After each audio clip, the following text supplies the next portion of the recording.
ټوله دنیا به پتا باندې نالتي چې خلک د خپلې ښځې سره کینې پاسي، خلک خپله ښځه بل ته شرموي، یا چې ستا ما ته پړکې بده نه وي یا غلطه نه وي، تاسو به ما سره داسې کار کوو.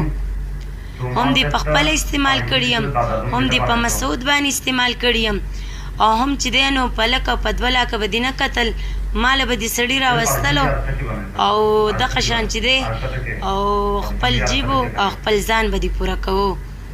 خو مراده تا چې را سرڅه کړي دي، ما هېر کړي دي، خو ما ګورې ما مه مجبوروه. تا ما دا تصویر کتلی، قسم په خدای زما دماغ کار نه کوي، ما مه مجبوروه.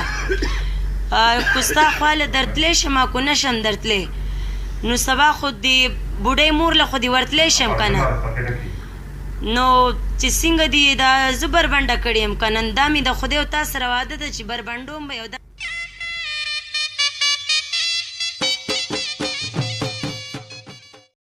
السلام علیکم ملګرو، چې څنګه تاسو د نیلم ګل आवाज واورېدو، دا لګیا د خپل خاوند سره په ټلیفون باندې خبرې کوي، د ده आवाज ریکارډ شوی دی.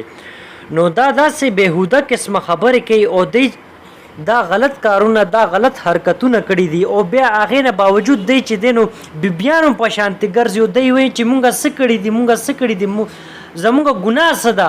نو زه دې خلکو ته حیران په دې خبره باندې یم چې دا خلک یو خو چې دی نو فحاشي پیلاوي، او بل چې دی نو دی دا کنجرتوب کوي، او بل چې دی نو دی داسې بېهوده قسمه خبرې او بیا داسې بېهوده قسمه چې دی نو دی کلبونو ته ډانسونو ته، او بیا دا نور زما په ژبه باندې داسې الفاظ نه راځي چې زه داسې ووایم خبرې دی ته.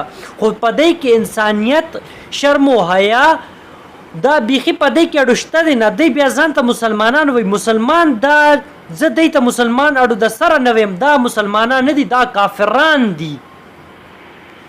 ملګرو دا ورکوټ شانتې زما دی ظالمانو کافرانو ته میسج و چې ویډیو مو خوښه شوي نو لایک یې کوئ. چې کوم ملګرو زما چینل نه دی سبسکرایب کړی، پلیز تاسو زما چینل هم سبسکرایب کوئ. والسلام.